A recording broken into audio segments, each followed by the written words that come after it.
10 साल बाद फिर दिल्ली में एक निर्भया कांड हुआ है। आइए हम देखते हैं। आर नए साल की रात थी, सुनसान दिल्ली की सड़कें थी और 16,000 पुलिसों की दावा करने वाली दिल्ली पुलिस तैनात थी सड़कों पर। और एक बेटी 10 से 12 किलोमीटर तक घसीटती जा रही थी कार में 4-5 दरिंदे जो थे, और पुलिस को भनक नहीं लगी। यदि ये संजोग कहिए कि वह हलवाई ने देखा कि 3 बजे भोर में जब वह दुकान अपनी खोला तो देखा कि कार के नीचे एक व्यक्ति फंसा हुआ है, और पीसीआर को फोन करने के बाद पुलिस 2 घंटे बाद इस नींद से जगी और तब जाकर के मालूम चला कि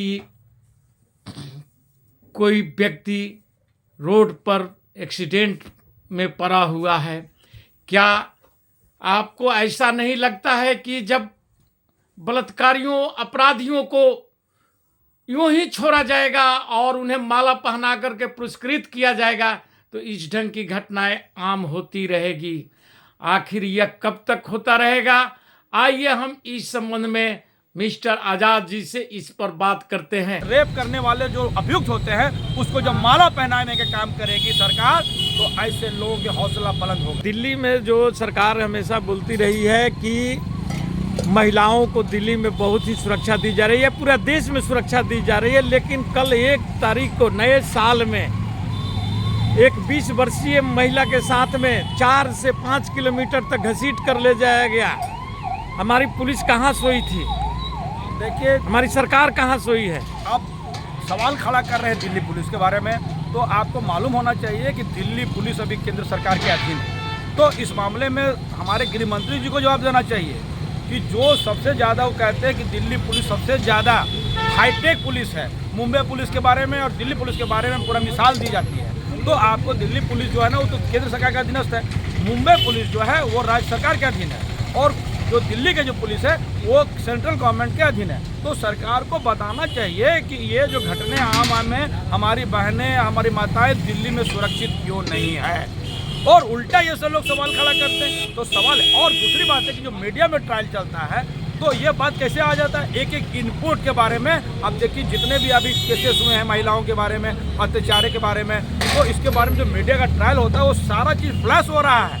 तो पुलिस के काम तो प्रभावित हो रही है ना, इसका जवाब तो गृह मंत्री को लेना चाहिए, जवाब देना चाहिए कि कैसे जब पुलिस किसी चीज़ का अनुसंधान कर रही है तो वो सब बात मीडिया को कैसे मालूम हो रहा है और मीडिया उसमें ट्रायल चला रही है। ये दुखद है कि किसी को अपनी बात कहने का अधिकार सबको है, तो जिस तरह मीडिया ट्रायल चलाती है, आप लोगों से निवेदन है कि आप लोग तथ्यों को सही में रख कर उसके बारे में बताइए। और निश्चित है कि कल भी जो घटना घटी या पहले भी जो घटना है, ये पूरे देश में जो महिलाओं का इस बारे में तो अत्याचार की जो घटनाएं पड़ी है तो वो बहुत दुखद है।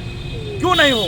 जब सरकार जो लोग रेप पीड़ित होते हैं, रेप करने वाले जो अभियुक्त होते हैं उसको जब माला पहनाने का काम करेगी सरकार तो ऐसे लोगों के हौसला बुलंद होगा। आप इसमें भी पार्टी पॉलिटिक्स का मामला है। देखिए, हमारी बहनें, हमारे माएँ का जो भी आबरू है, जो लुटने का कुछ करता है उस पर कठोर सजा होना चाहिए। और कुछ लोग इसको महिमा मंडित करते हैं और उसको माला पहनाते हैं तो इसको बढ़ावा देने वाला बात है। आप हमको बताइए, जब पीके सेंगर साहब को कौन बचाने आई थी?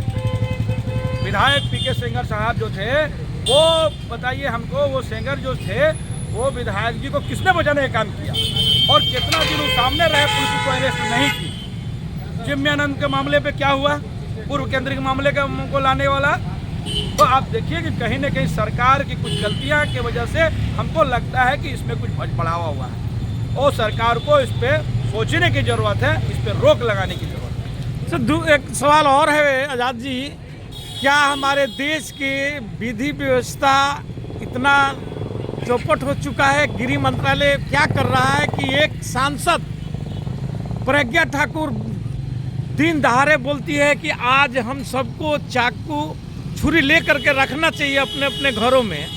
क्या मतलब कि हमको प्रशासनिक या पुलिस व्यवस्थाएं पर विश्वास उठ चुका है?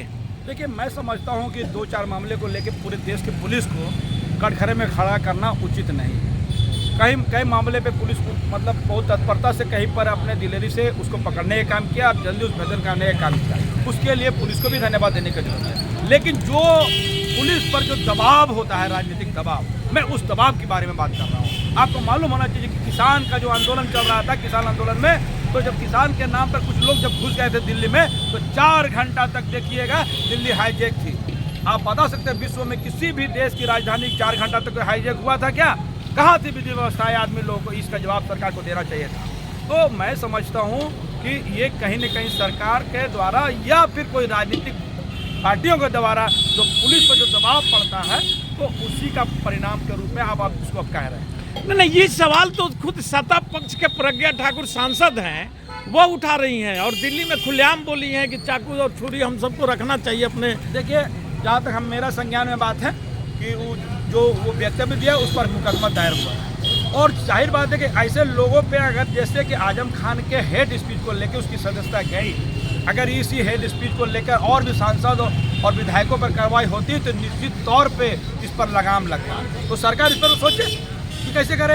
अब भेदभाव करके एक व्यक्ति को कर दिए, और भी लोग जो बोल रहा है ऐसे लोगों की सदस्यता रद्द होगी तो नया परिपाटी बनेगा, नया संदेश जाएगा। तो क्या ये मान लिया जाए कि ये जो प्रज्ञा ठाकुर का जो बयान है वे सरकार द्वारा प्रायोजित है? जी देखिए, सरकार को तो हम कटघरे में नहीं खड़ा कर सकते, वो उनका व्यक्तिगत है। सरकार को हमको कोई लगा इसको तो बचाव करते हुए नजर हमको नहीं आया। अब राहुल का व्यक्तिगत है, एक सांसद है, और माननीय सांसद को ऐसे शब्दों से बचना चाहिए।